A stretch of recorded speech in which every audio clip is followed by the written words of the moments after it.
Hello, World Wide Web. I'm Dr. Shado, the internet personality with the best hair. And somehow, the March of the Clowns has already turned into April of the Fools with It, Chapter 2. The second half of 2017's theatrical adaptation of Stephen King's It. It, Chapter 2, released 2 years later in 2019. In the 2017 film, we follow the children on their first encounter with It, but as you know, the evil returns every 27 years, so we knew well in advance the second movie was coming, focusing on the Losers Club returning as adults to finish It off. In theory, anyway. The story of It involves a lot of amnesia and having to remember your own past in order to face the evil today, and because of that, this story, focusing on them all as adults, still spends a hell of a lot of running time with them as children. Either way, you know the story by now. It survived, and thus, 27 years later, the Losers Club has to reunite in Derry, Maine, and defeat It the only way they know how, by remembering that traumatic childhood they happily forgot. However, it's not that simple, as this version of events takes other cues from the book and changes things up even more. The book never being really completely adapted to film anyway. I mean, the thing comes in at 1,157 pages of very small print. So, let's take a look at It, Chapter 2, because that's merely 3 hours. The story begins with a literal refresher on the ending of the previous movie, so spoiler alert, I guess. If it isn't dead, if it ever comes back, we'll come back too. The studio hands are tied on this one. They are contractually obligated. We shall not be recast! That refresher out of the way, we suddenly jump 27 years into the future to present day, 2016. There's a happy carnival going on in Derry, Maine, and we are quickly introduced to a couple who establish their important character traits in not the most subtle way possible. Never been a fan of the beaver, but look at this hat. I mean, thank you. Something about this guy. I got it. He's ambidextrous, isn't he? Yes, that was heavy-handed as all hell, but there is a reason. You see, without it, it wouldn't make as much sense for the roving band of violent, homophobic 2016 New Englanders to set their sights on the happy couple and attack! And damn, is it brutal. It's extremely odd in this day and age, but in the novel, this scene took place in 1984, so it makes a little more sense to possibly occur. This murder is only attempted, though, and Adrian, played by Xavier Dolan, is tossed into the river for Don, played by Taylor Frey, to chase after him. Unfortunately, though, while he does get out of the water, it's into the arms of a clown.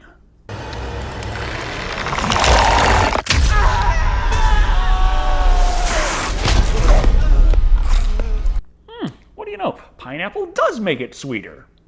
Which satisfies our opening kill for this horror movie, allowing us to meet up with the kids, now all grown up. Bill Denbrough, now played by James McAvoy, is working on a film adaptation for his hit novel, which could be going better. I want you to be happy with the movie.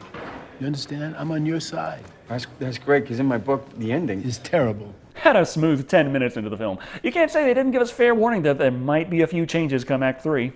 We also see Bill's wife here, Audra, played by Jess Weixler. But while she had a minor but ultimately important role in the book and 90s miniseries, her role here is so minor, once this scene is up, we never see her again. So, moving on, Bill gets a call from his old friend Mike Hanlon, played by Isaiah Mustafa. You need to come home.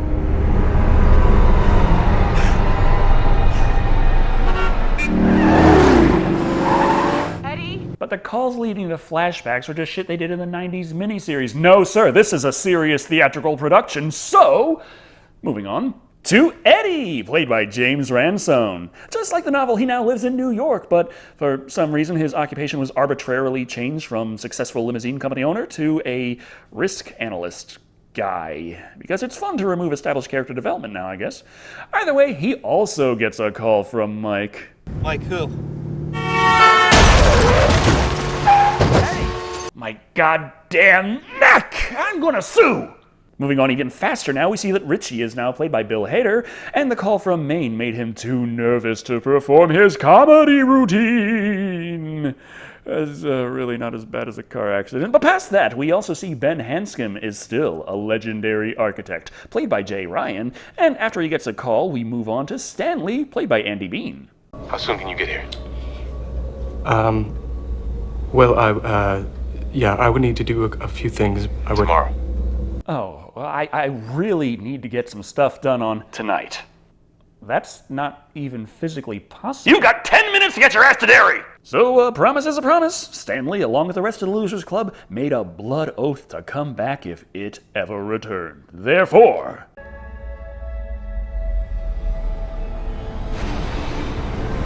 just get rid of the blood, because fuck going back to Maine. Mike still got Beverly to call up, though, played by Jessica Chastain. She still has a clothing line, but it's a very minor point that only comes up once later.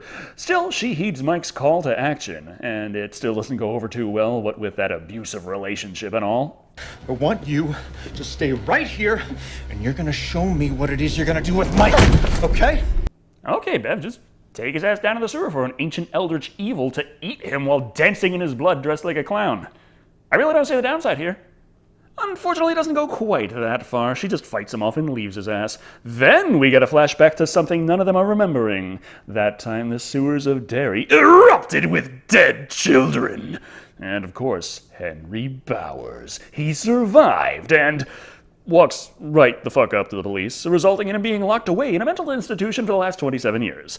Now played by Teach Grant, he spies a familiar red balloon floating just outside the asylum. Being escorted back to his room for the outburst, Henry examines the ball of gas a bit more thoroughly.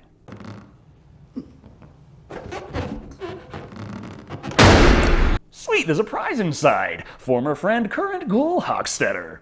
He's not here to kill Henry, of course, just make him crap his pants before returning to him his trusty knife. Yeah, it can't be that important, so let's just jump back to the Losers Club reunion, chatting it up at a sweet Chinese restaurant. Things turn sour, though, once more memories start coming back, and they begin to realize exactly why Mike brought them all to Maine.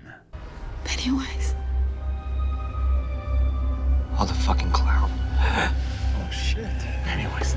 They all felt fear and apprehension at the idea of coming back. So, fuck it, let's just go to the reunion and oh yeah, there's a good fucking reason we didn't want to. Which I suppose Stanley remembered a bit more than the rest of them, as the fortune cookies taunt the group, and then come to life, hatching horrifying monstrosities of CGI terror. This is scary and all, but Mike knows it's all just an illusion.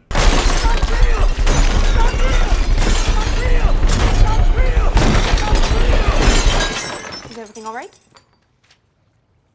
Better hope none of that was real, because I wouldn't want to be stuck with a check. Strangely enough, the prospect of joining forces to vanquish an immortal evil from the land doesn't sit well with the group, who don't appreciate Mike omitting that information from the travel plans. First words out of your mouth should have been like, hey man, you want to come to Derry and get murdered? Because then I would have said no.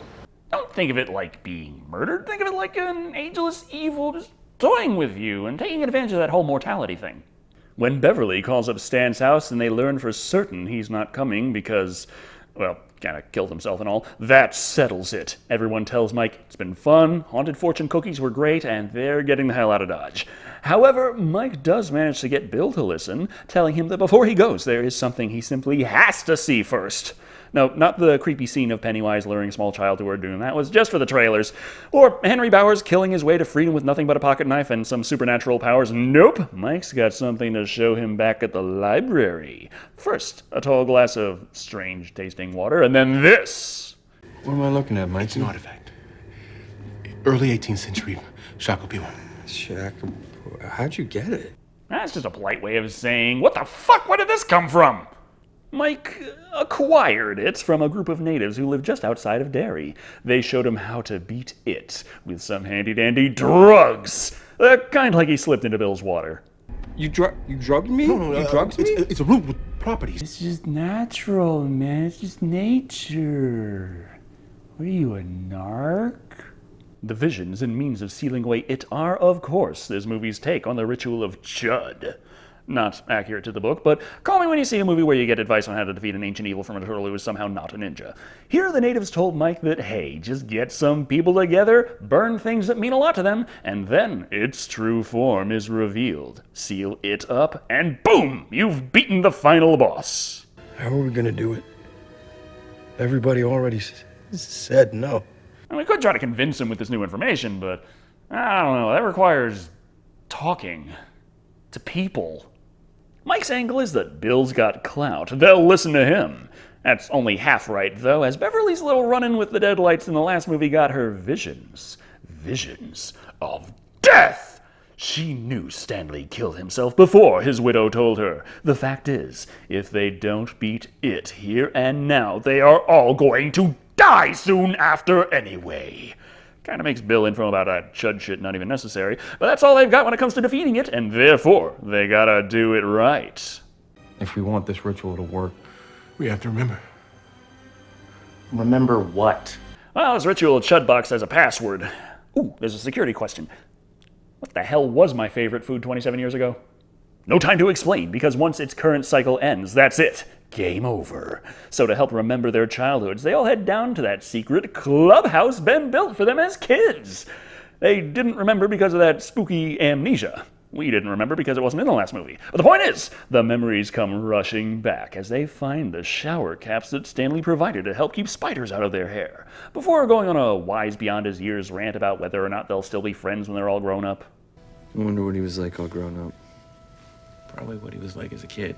Perpetually terrified and really not doing that much to help the situation.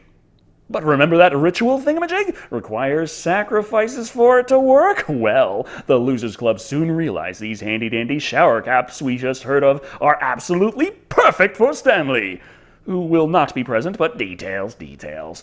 Now to figure out what everyone else is going to sacrifice, with one caveat. We need to split up. You each need to find your artifact. Alone. That's important. Well, if we're all together, that could help speed up the process and make the pacing more coherent, and we got like an hour and a half of movie left to go. One reason they have to go their separate ways is because back then they did just that.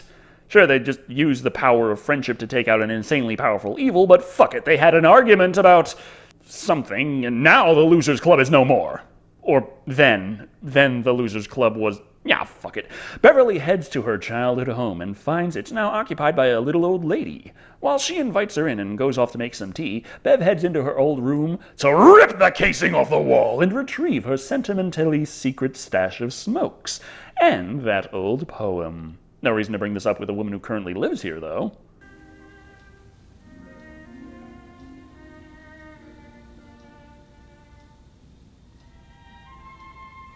Or maybe do something to at least make her blink. This odd behavior is, of course, because it is fucking with Beverly again! You see, the little old lady, Mrs. Kirsch, played by Joan Gregson, is actually a descendant of the real Pennywise the Clown, whom it used as a reference for their favorite form. Also, she's a naked demon grandma monster now and chases Beverly out of the apartment. Oh, well, on to Richie's token. He's got fond memories of a local arcade. That's where he played Street Fighter with another boy, who he really liked. But Derry doesn't take kindly to that type of bonding. You trying to bone my little cousin? Get the fuck out of here, faggot! In the book, Richie wasn't really supposed to be gay, but that was one of the favorite fan theories that is made a little more solid through this movie. Though, also in the book, Bowers... it was you who got that handjob from Hochstetter. The real horror of the flashback comes when Richie runs away, though, and is attacked by a possessed statue of Paul Bunyan! Doesn't really do much for the story, but it sure makes for good trailer footage. Well, on to Bill, who isn't getting his token just yet, but rather his old bike. It might be considerably less important to the story than it ever was, but it's for sale in a pawn shop owned by none other than Stephen motherfucking King! If you want to use that kind of language, take it out in the street. Stephen motherfucking King! Realizing that Bill is that famous horror author and how he really wants that bike, King offers it for the low price of $300. Now, when opportunity knocks. With that in mind, Bill, upon realizing the man has a few of his novels, asked if he'd like him to sign them. Nah. I didn't like the ending. Don't worry, this time when it has a Losers Club cornered and all hope seems lost, Stephen King himself will ride in on the world turtle, wielding motherfucking chainsaw hands! Empowered by the return of his really damn old and not particularly well-tuned bike, Bill rides off in search of his token, heading down the street where Georgie died. Sure, he's been through hell and knows damn well there is some supernatural evil that just can't stop fucking with him. This time, he hears Georgie calling for him from the sewer. And fuck it, that's a good enough reason to reach in and try and save his long-dead brother. Come on, take my hand!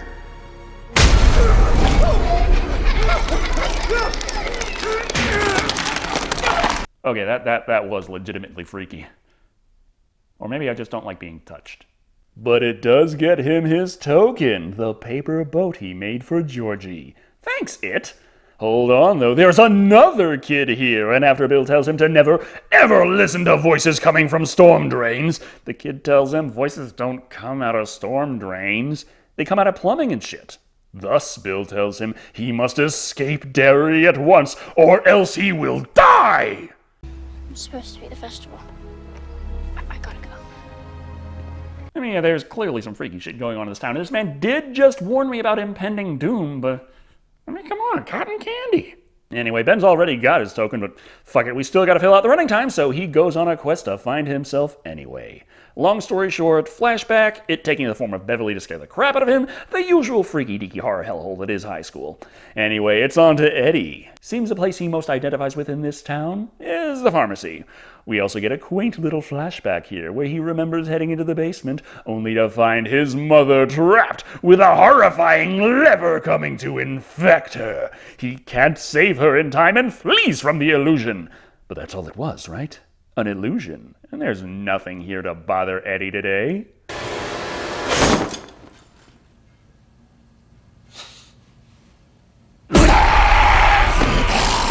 Add that to the list of cinema's most predictable jump scares ever. Also, quick epilepsy warning, next scene has a couple of flashing lights, just to let you know. But what's this? Eddie fights back! And as it turns out, lepers really don't make the best fighters.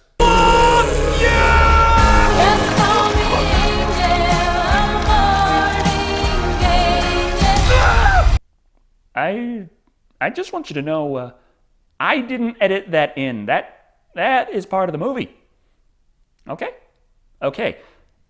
It's a horror comedy. He doesn't need this shit. He's got his inhaler and needs to get the fuck out of here. Now that all the Losers Club tokens have been collected, a sudden side quest appears. He's going to the fair. I gotta help him. Okay, listen to me. We'll go together. I'm gonna get Richie and Ben and we'll go. There's no time. We've barely had any screen time together all movie, and I'll be damned if we're gonna start now! So while Bill runs off to save the day, everyone else has to stay behind. They got plenty to keep them busy. It's your time, Eddie.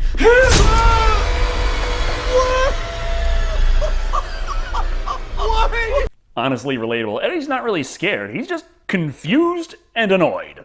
Because he says it's your time. The horrifying murder thing I'm used to. I grew up in Derry, but for the love of God, man, give me a motive! Of course, that he is in fact it. So Eddie just stabs Henry with his own knife and walks out of there, allowing Bowers to escape while Bill is heading to the fair. Also, fair warning. Epilepsy warning. The last hour of It Chapter 2 has a lot of scenes where they use flashing lights for effect. And any epileptics out there, feel kind of bad for you, because I don't know if you're ever going to actually be able to watch the climax of this movie ever in your lives. So, yeah, just so you know, if you must look away, do, because there's going to be a lot of shit in this funhouse that's not really that fun for you. Bill sees the kid heading off into a tunnel of tricks and traps, such as twirls, the pounding pendulum pranksters, and of course, flashy strobe light hall of mirrors! Because I guess mirrors themselves aren't disorienting enough. Despite this problem, though, Bill does manage to find the kid, still behind some glass, but assures him that he's here to rescue the guy. And the child reacts as you'd expect. Stop following me! I'm gonna get you out of here.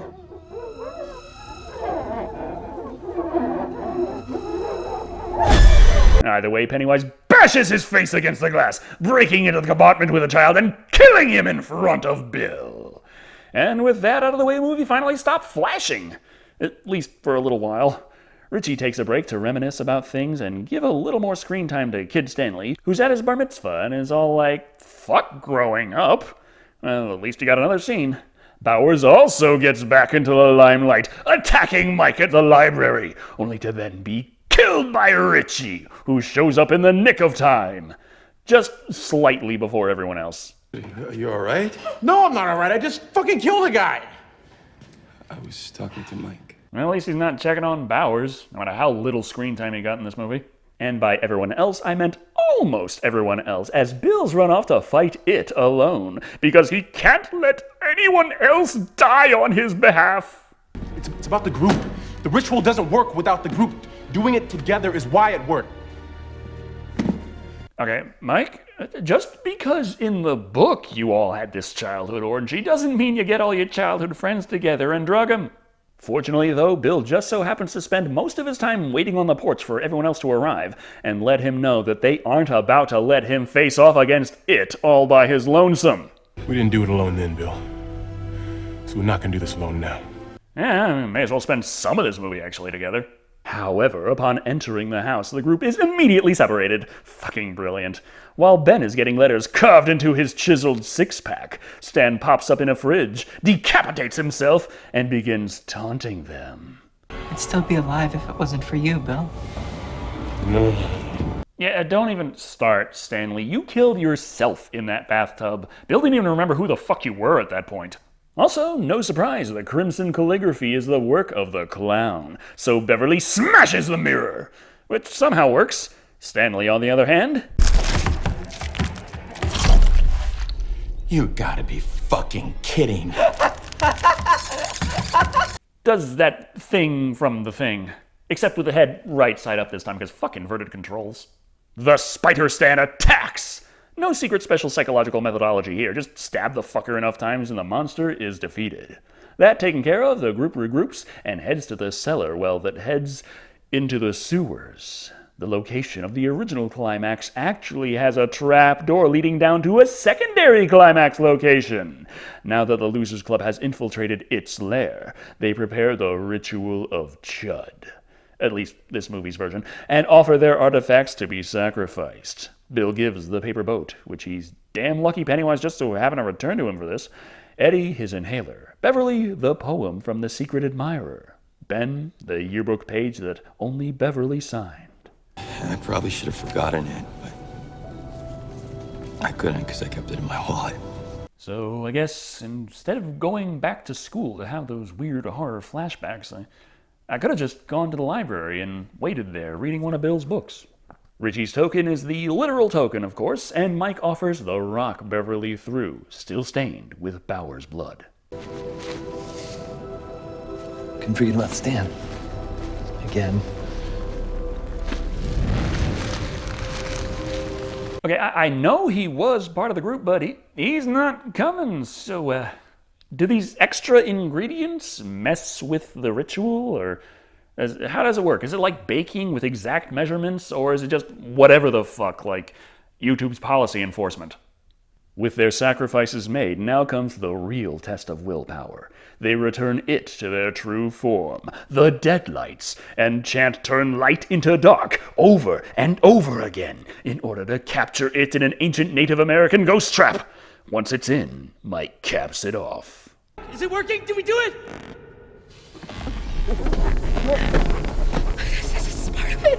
Mike, is this supposed to be happening? No. But of course, that would be far too easy. No, they've only spent the last 2 hours and 10 minutes working on this exact strategy to try and defeat it. So it doesn't work or be helpful to them in the slightest.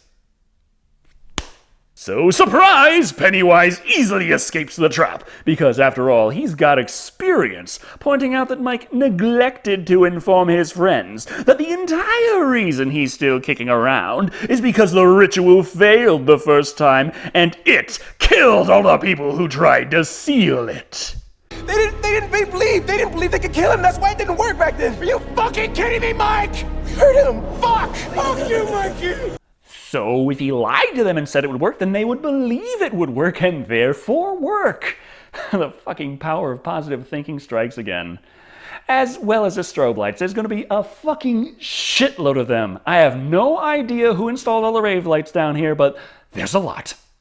Pennywise emerges once again, undefeated in spider form. Yes, Pennywise, he's still half clown in this getup because he can't cover up that familiar face in true form horror, you know that. As he flails and they run and things get demolished before our eyes. This, of course, results in everyone getting fucking separated yet again. Bill on his own, Bev and Ben tossed in their own respective nightmares, and Richie and Eddie trapped in a callback to the first movie. Not scary at all, right? No. They're flipped. He's fucking with us. Well, at the very least, he's turned off the rave light, so I'll be happy if the very scary door is actually very scary.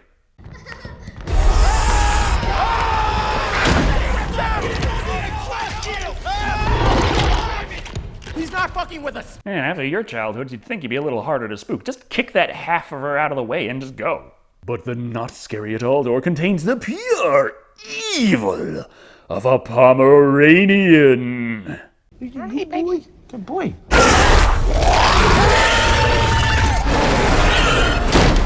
Shit! Next time we just go with regular scary. I can't be the only one bothered by the fact that they fucking never check all 3 doors. Well, off with Bill. His personal hell is the revelation that he, in fact, was not that sick the day Georgie died. He was only faking it because he didn't want to go out in the rain. To conquer this demon, Bill just says, "This is not really my fault," and then kills Zombie Georgie! And also, flashing lights warning. I know those of you out there who don't have epilepsy might be a little annoyed at me constantly bringing this up, but trust me, any epileptics out there would be a hell of a lot more annoyed if I didn't. Beverly's personal hell is the high school bathroom and being bullied. You little shit, I can smell you. You smell just like Lois Lane. Here's Johnny. Wrong Stephen King movie, man. The flashing is a bit milder, but still there for a little bit. Ben's trial is the underground clubhouse and being buried alive, while at the same time Beverly's bathroom stall is filling with blood, meaning they will both suffocate if they can't find some way to reach out to each other. Your hair is winter fire. January embers. My heart. So it's time to whip out the old poetry. We can defeat this evil with the power of love. Or at least Roxy Richter. But anyway, flashing lights warning in full effect coming right up. But this gives her the strength to kick down the stall door, which leads right to Ben's clubhouse, and free them both from their horrifying deaths. In the meantime, Mike just has to deal with Pennywise himself. I know what you are. That's why I'm not afraid. The only reason to fear this monster is if you just so happen to be a Japanese schoolgirl. But before it can kill Mike, Richie starts throwing rocks at them. Yippee-ki-yay, mother...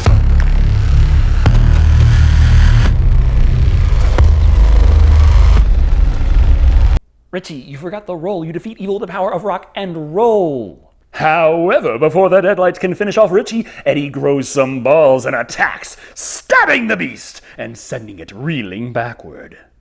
I think I killed it. I did. I think I killed it for real. Okay, so, guys, if you could actually start doing things that are effective against it, that would be a nice change of pace. So Eddie's fucking dying, but he's got to live long enough to mention to the rest of them, hey, remember that scene where it was a leper? Didn't have such a hard time overpowering it then? The Shakopiwa. All living things must abide by the laws of the shape they inhabit. I don't know, man. I'm pretty sure clowns aren't supposed to eat people. But if the creature can be defeated if small, then they're just gonna have to make it small. This by going up to the monster and being all like, there's no giant horrifying spider demon. It's just a fucking clown. Just a really small, really weak, insignificant clown. Somehow this works, shrinking it down to a minuscule and fragile form, allowing the Losers Club to reach right in and just take its heart out by hand.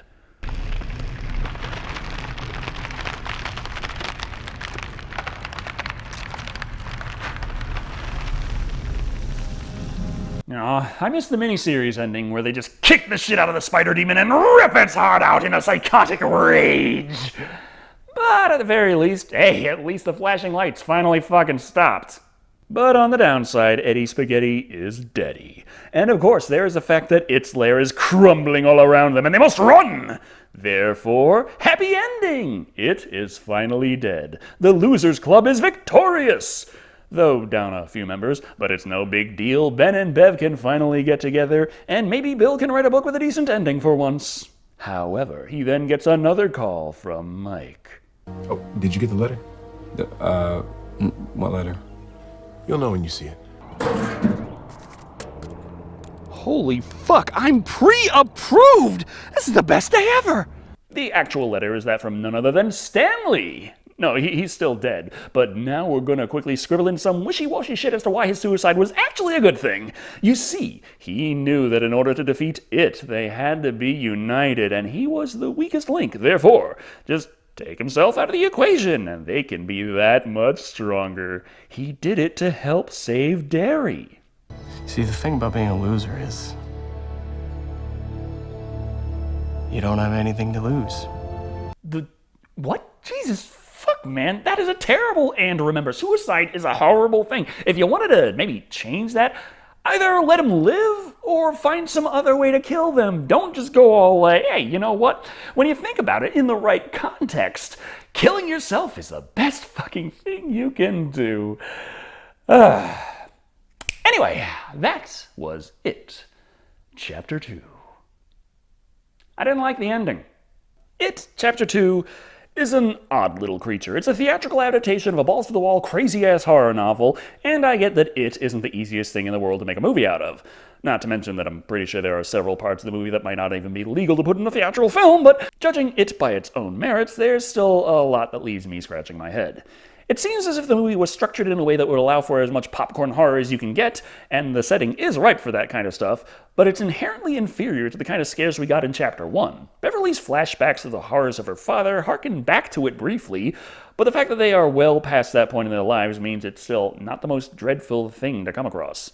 As it stands, there's little to make the situations our characters find themselves in for the majority of the running time actually feel terrifying. Scares happen, but they're either flashbacks or over and done with like a fast food value meal. Bowers had the potential to be a real threat for the characters during the main events, but his sparse use wound up feeling more like a cameo than anything. Nevertheless, there is plenty to like. The presentation is sharp, the scares creative enough, and the acting on point. The twist with the Ritual of Chud not working is kinda interesting on the first viewing, but it does mean subsequent viewings suffer when you know that you're about to spend 3 hours watching people do a bunch of mundane shit that doesn't actually matter, with the occasional scare that isn't really threatening. At the end of the day, It Chapter 2 is what happens when you take one of the craziest all-over-the-place stories in horror history and try to market it to as wide an audience as possible. It's got all the things you're supposed to have if you want to be a blockbuster horror movie. They just don't all fit together to make one you're going to want to re-watch years down the line. Coming in at 3 Pomeranians of Death out of 5. It still has its moments, and at almost 3 hours long, it's got plenty of them, and like I say, presentation matters. Thank you all for watching. I've been Dr. Shado. And remember, you know, in the right context...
You said you liked the ending.